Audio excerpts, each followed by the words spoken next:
Muito obrigado. Mesdames, Messieurs les chefs d'État et de gouvernement, Mesdames, Messieurs les ministres, Mesdames et Messieurs les ambassadeurs, Mesdames et Messieurs, je tiens avant toute chose à remercier le Brésil qui nous accueille ici à Belém, au cœur de l'Amazonie, dans cette forêt unique, poumon de l'humanité, que nous sommes fiers avec la Guyane française de partager avec tant d'autres pays amazoniens. Nous vivons en effet les 10 ans de l'accord de Paris, qui fut un des grands succès du multilatéralisme. Cette date est devenue un cap. Il y a 10 ans, le monde se réunissait pour adopter cet accord qui est devenu une boussole pour notre action climatique. 10 ans après, l'heure est au bilan. En 2015, le monde se dirigeait vers un réchauffement climatique qui était de l'ordre de 4 à 5 degrés Celsius en plus d'ici la fin du siècle. Grâce à l'accord de Paris et la mobilisation permise, aux engagements de tous les États, mais aussi des entreprises, des collectivités locales, de la société civile, les comportements ont commencé à changer, les décisions ont commencé à être planifiées, les investissements ont commencé à se faire, une méthodologie nouvelle s'est déployée et ces estimations sont désormais de plus 2,8 degrés Celsius. Ce n'est évidemment pas rien comme changement car chaque dixième de degré compte. Mais évidemment, cela n'est pas suffisant et nous ne sommes pas aujourd'hui, le secrétaire général l'a rappelé, au 1,5 degré Celsius que nous avions collectivement défini à Paris il y a 10 ans. L'accord de Paris fut aussi un changement de paradigme, investir dans le climat pour stimuler la croissance et le développement. C'est l'un des acquis les plus puissants de la décennie écoulée. Les énergies décarbonées sont désormais les plus compétitives, les plus résilientes, plus sûres pour notre avenir. Et l'Europe en est la preuve en ayant démontré en 20 ans qu'on peut réduire massivement les émissions de près de 40% en l'espèce, tout en préservant la croissance économique. Cependant, comme je le disais, cela n'est pas assez et les 2,8 degrés Celsius de réchauffement prévisionnel d'ici la fin du siècle ne sont pas un point d'aboutissement. Et alors que s'ouvre la COP 2030, nous devons donc convoquer à nouveau l'esprit qui a présidé à l'adoption de l'accord de Paris. Le choix du multilatéralisme face au repli sur soi, de la science face à l'idéologie et de l'action face au fatalisme. Ces principes éclairent les priorités qui doivent être les nôtres à Belém et je voudrais en retenir 4 pour cette COP 30. La première ici à Belém est de démultiplier notre énergie à combattre le changement climatique. Au-delà de l'obligation juridique soulignée sans équivoque par la Cour internationale de justice en juillet, c'est une nécessité morale envers les plus vulnérables et les générations futures.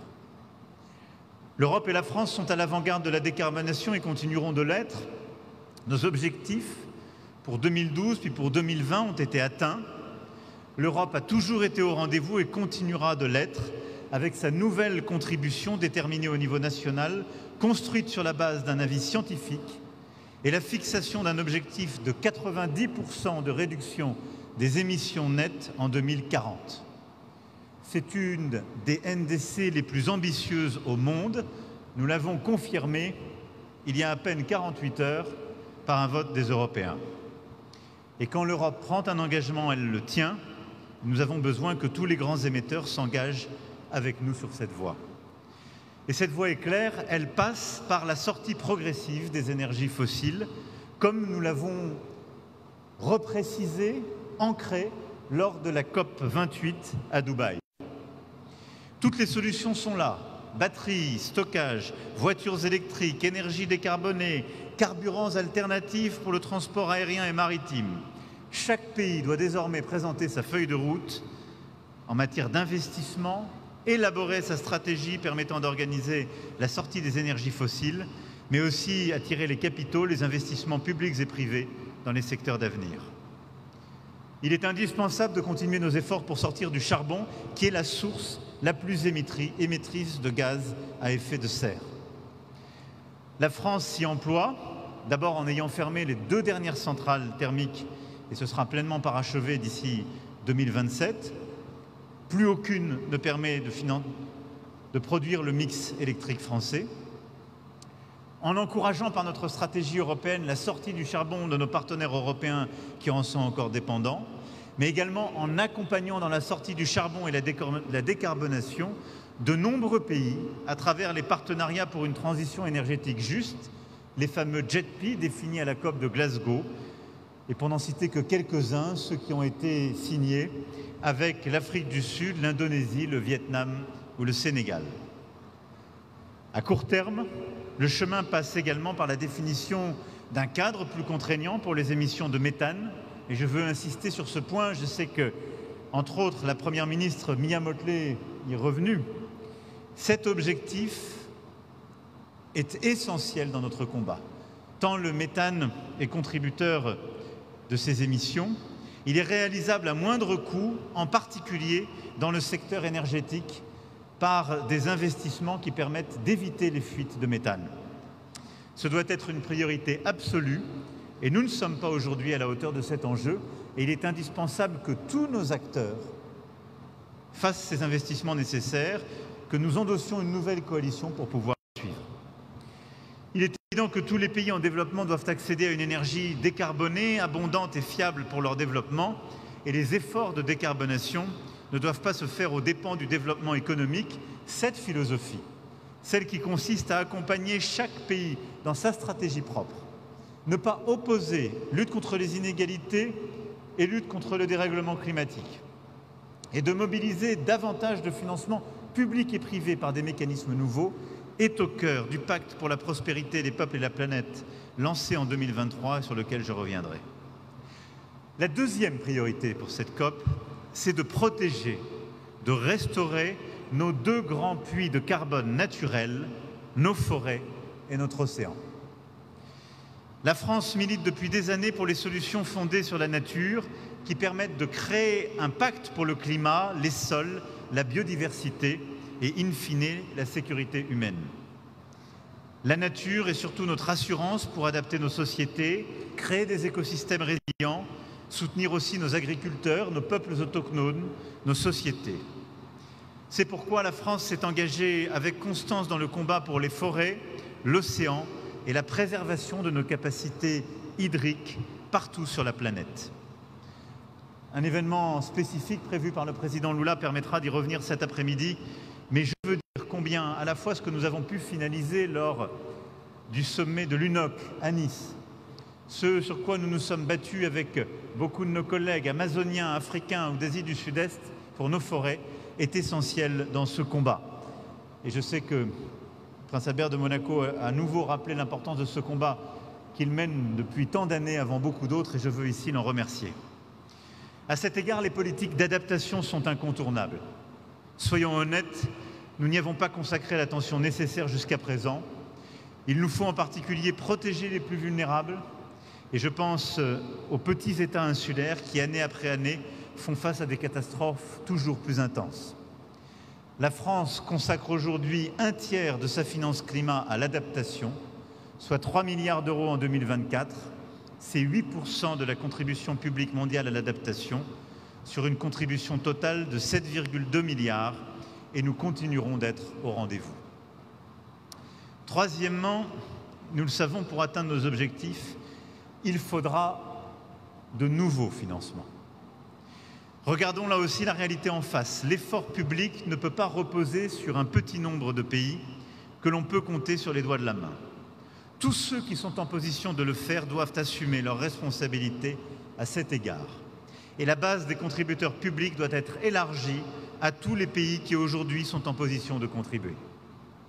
Nous devons aller plus loin dans l'alignement des flux financiers, dans la réforme de l'architecture financière internationale et dans l'identification de sources de financements innovantes.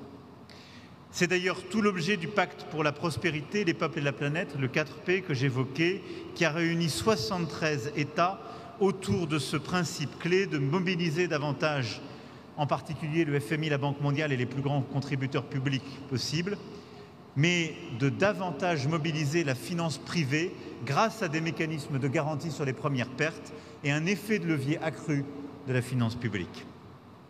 Nous avons besoin de financements innovants et justes. Les initiatives nées du 4P vont dans ce sens.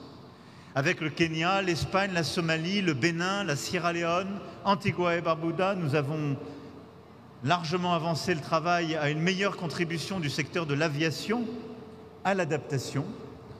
Avec le Royaume-Uni, nous avons travaillé à la mise en place d'un cadre pour les crédits biodiversité et nous continuerons ainsi d'avancer pour bâtir les outils de financement de la transition comme les swaps d'aide climat. Tous ces mécanismes permettent d'améliorer la contribution du secteur privé à cet effort. Ils sont indispensables. C'est pourquoi il nous faut aussi continuer le travail, d'abord pour améliorer le fonctionnement des crédits carbone, qui ont montré ces dernières années leurs limites, et pour bâtir ces crédits biodiversité qui sont indispensables à la mobilisation du financement international sur ce sujet. Enfin, et c'est mon dernier point, à l'heure où les prophètes de désordre sèment le doute quant à l'urgence climatique et remettent en question les certitudes les mieux étayées, nous devons protéger la science et fonder nos politiques sur ces constats. Et je veux insister sur ce point. Nos COP reposent sur une mobilisation collective qui a été nourrie par les travaux d'une science internationale indépendante, en l'espace celle menée par le GIEC. De la même manière, nous avons bâti une action nouvelle pour la biodiversité grâce à l'IPES. Et nous avons construit nos engagements de la Conférence des Nations Unies pour les océans sur la base d'un compromis, d'un consensus scientifique. La désinformation climatique fait aujourd'hui peser une menace sur nos démocraties, sur l'agenda de Paris et donc sur notre sécurité collective. C'est pourquoi, je le redis ici avec force, nous devons soutenir la science libre indépendante. Nous devons continuer l'engagement derrière nos scientifiques pour gagner ce combat climatique. Et c'est dans cet esprit que la France accueillera en décembre à Paris les scientifiques du GIEC et contribuera à rassembler tous les pays qui sont prêts à pérenniser un financement visible, solide pour ces travaux scientifiques. Voilà, mesdames et messieurs, face à l'urgence, j'ai l'intime conviction que les moments de crise accrue doivent aussi nous conduire à bâtir des avancées décisives. Nous avons l'opportunité de faire de la COP30 un succès. Avec l'Union européenne, la France se tiendra aux côtés du Brésil pour relever ce défi. Nous venons de le faire sur l'engagement en matière de forêt. Nous allons le poursuivre pour nos forêts et nos océans, mais nous allons aussi le poursuivre au-delà des sommets, par la constance de nos engagements, par la robustesse des coalitions d'acteurs que nous avons bâties et par la force de la conviction que nous partageons. C'est à l'aune de cette mobilisation que cette COP sera jugée, mais je le dis avec beaucoup de confiance et d'amitié. Je vous remercie.